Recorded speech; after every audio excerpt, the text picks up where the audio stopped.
19 years ago, the year 2000, the Millennium Dome, Y2K shutting down airports, Big Brother started, the best Pokemon film. Things were happening, and everyone knew that the new millennium was going to be one of excitement and change. Our fears of global terrorism, Russian bots and Antifa milkshaking journalists, a mere whisper in the winds of fate.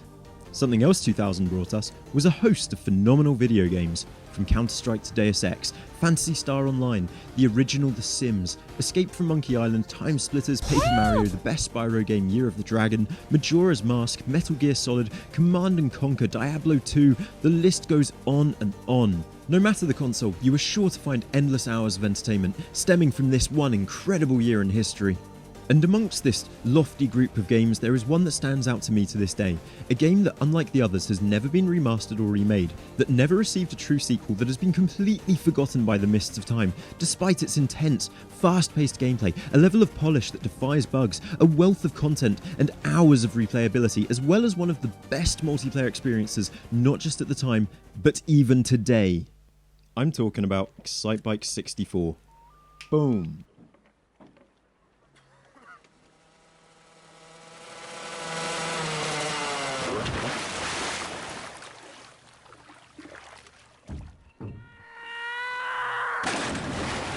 Excitebike 64. Get serious air. Rated E for everyone. Sorry.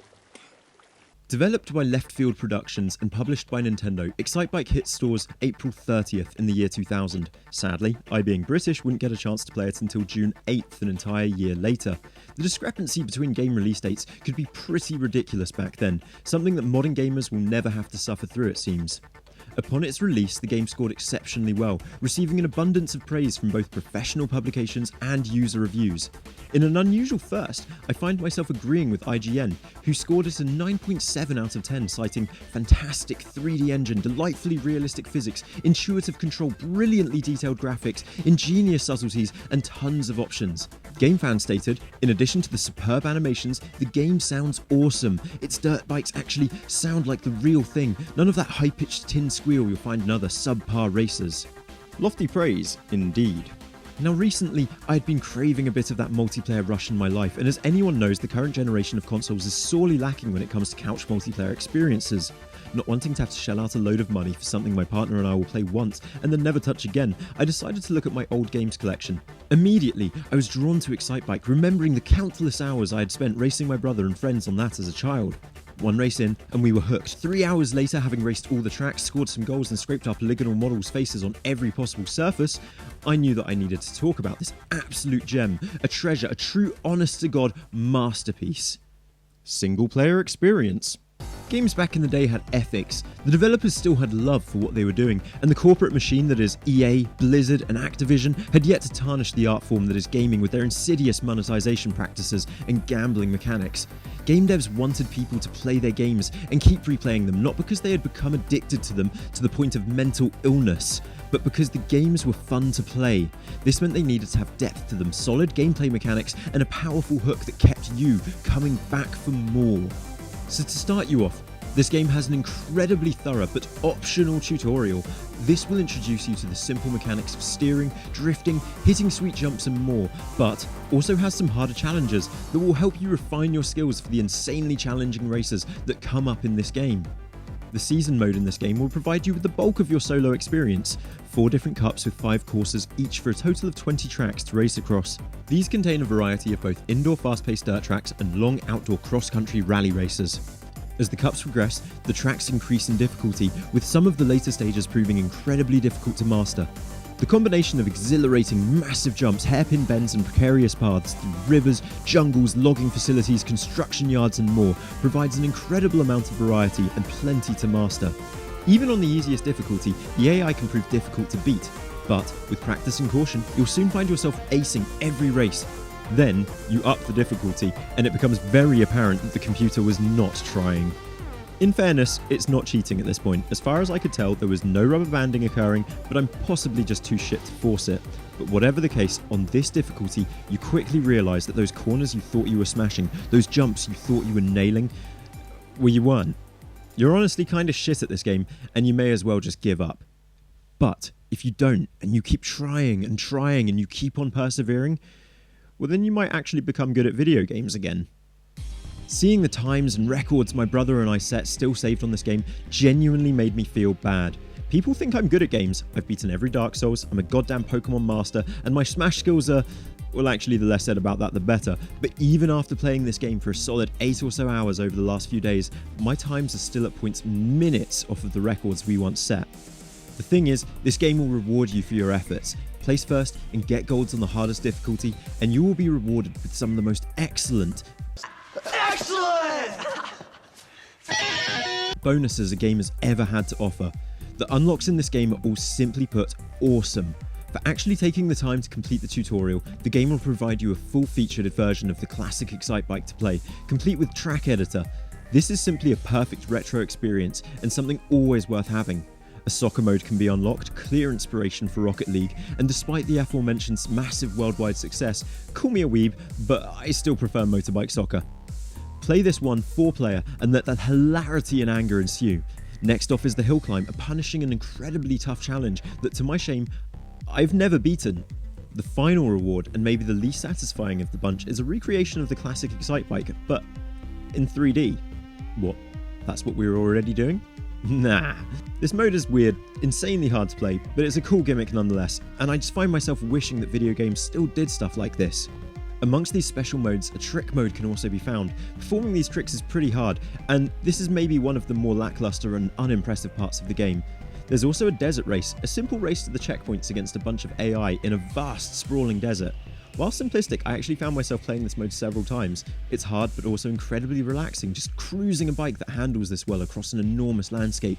For the time, it was also a bit of a technical marvel, being a truly endless, random, fractally generated desert. How cool is that?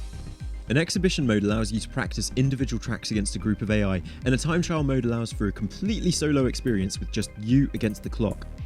Finally, rounding off the single-player experience in an incredibly tight manner, there is a thoroughly comprehensive track editor that allows for the creation of an infinite number of indoor stadium tracks. I spent countless hours on this as a kid, attempting to make tracks that would exploit the game's mechanics, allowing for massive jumps and figure-of-8 loops and things, and so much fun. With the ability to save one track to the game and more to a memory card, this really allowed for a huge amount of creativity and replayability. Multiplayer! Oh boy, this is where the real meat of the game lies. With 2 players, you can take on the trick mode, which becomes a lot more fun with the 2 of you actually battling it out for high scores. The hill climb gains a new competitive edge, and even more difficulty as your opponent's motorbike can come hurtling down the hill at any moment. 2-player, the football mode is fun, although sadly I didn't get a chance to record any 4-player, but let it be known that 4-player motorbike football is hands down one of the most shout-inducingly good times ever. And then you get to the races. 2-player, the games will allow for 2 AI racers as well to fill out the roster and provide just a bit more competition, but 4-player, with every track available and a selection of riders that all handle differently, but one that is sure to match your individual playstyle, this game is truly, endlessly replayable. But why? Why is this game so much more enjoyable and fun to play than, say, Mario Kart 64, or in my opinion, even Mario Kart 8? The mechanics. A game could have all the content in the world, every option and idea possible, but without solid and enjoyable, well-constructed gameplay, it just won't be fun. This game nails that idea so hard it hurts. The bikes are responsive and respond perfectly to your slightest input, but they also have an incredibly realistic, even for today's standards, weight and feel. The back wheels skidding out and sliding around corners, popping a small wheelie to get through some water, launching yourself off the lip of a jump 30 feet into the air. It all looks, feels, and handles exactly as it should. The starting moments of a race as the bike tears into action, weaving between each other, dust flying in the air, veering slightly on a corner so your back wheel slips, hitting someone's front, sending them tumbling over the handlebars, stuffing a landing, and watching as your character realistically and hilariously ragdolls across the tarmac. Every boost, drift, jump, and corner in this game looks and feels exciting and responds to the skilled player's hands effortlessly. Certainly, there is a steep learning curve in this game. At first, the bike seemed twitchy and slow, but soon you'll be screaming around corners and bends and soaring through the air over your rivals' heads and through the finish line.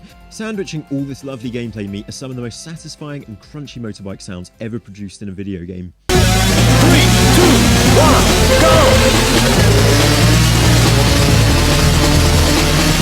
And it is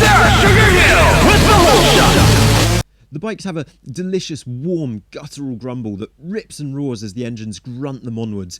The different surfaces you race across all come to life as the sounds change appropriately in response. This is served on a plate of some of the most refined and detailed graphics the Nintendo 64 ever produced.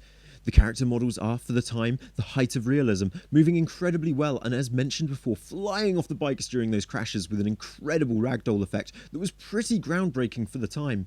The lighting and shadows in this game are some of the most believable shadows I've seen in a game from this time. The game even allowed for you to pop it into a high-res mode, which may have shrunk the screen a bit, but improved performance and visuals drastically. Possibly, and if you know me, quite devastatingly, the only negative I can mention here would be the soundtrack. Most courses play the same Matrix-inspired sounding tune, with very little variety and a lot of repetition.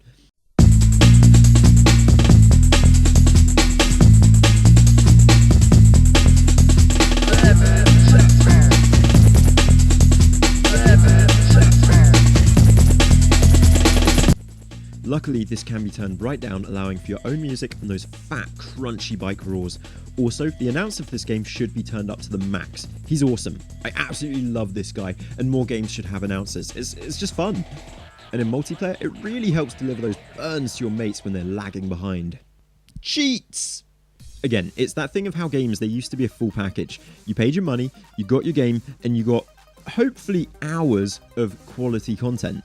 Now, for a lot of games, this meant having a cheat menu, a true throwback to when you couldn't save in games and relied on codes to continue where you left off after powering down your console. Even better, the cheat menu in this game is accessed through a series of button presses. What this meant is I didn't know about this feature until last week. Yes, last week. Last week! So now I found out as a full-blown adult, nearly 20 years later, that one of my all-time favourite games as a kid has more content to experience. So the cheats are pretty standard: small head mode, big head mode, crazy colour schemes, and neatly a night mode. So it's not world-changing info, but holy crap, I can't wait to play this with my brother again now. I feel like he knew this, but he certainly never showed me. Also, I could never beat him as a kid, so maybe now I've been practicing a little and he hasn't played for over 20 years, I'll finally be able to beat him. Closing thoughts. Most of the time, when I play a game I used to love, it's a fun little trip down memory lane, a nostalgia blast and a regression session. Voluminous quantities of alcohol will be imbibed and laughs are had, but it's more about the experience than the game. This is not like that. This game, ignoring the obviously dated graphics, more than holds up. The gameplay is the experience with this game. My partner never had a Nintendo growing up, her parents didn't love her so she had Sony crap, and she had thus never played a Nintendo 64 before playing this. Now, she's currently racing the same track over and over, determined to improve and set a record. This game has us gripped, and every night we're competing, determined to best the other and improve. I accidentally captured more than 100 gigabytes of footage playing this game, and that wasn't even half the time we spent playing it. So were the reviews right? Yes, they were. This game truly stands out to me as one of the finest examples of a racing game ever created, and should you have a chance to, I advise you, nay, I implore you, to seek it out and play it. Because, despite its phenomenal reception, excellent sales, and retro legacy, this game has been forgotten. It never received a true sequel. A spiritual successor for the Wii, Excitebike, came out 13 years ago, but this never succeeded in capturing the magic, or anything really, of its predecessor, other than name similarity. Off-road big rig racing just isn't as fun for some reason. Who'da thunk it? So maybe, if enough of us shout, plead, and implore, Nintendo will listen, and we'll see a two-wheeled, fast-paced future after all. But considering the way Nintendo's treated F-Zero, I doubt it. So instead, just play this game. Enjoy it for what it was, what it is, and what it always will be. An absolute piece of retro perfection. Thank you for watching this. If you enjoyed this, then please hit like and subscribe. I do all sorts on my channel. It's quite a bizarre eclectic mix, to be honest with you. But I do plan on covering like more gaming stuff because I really enjoy that, and doing more sort of serious reviews, more retrospective looks at things because I enjoy it. So if you did really enjoy this, maybe check out this video on a series of games called Top Gear and the absolute legacy of them, because I think it's really interesting. And if you're just interested in me, then maybe check out like a video over here. Sound good? Sounds good to me. Peace.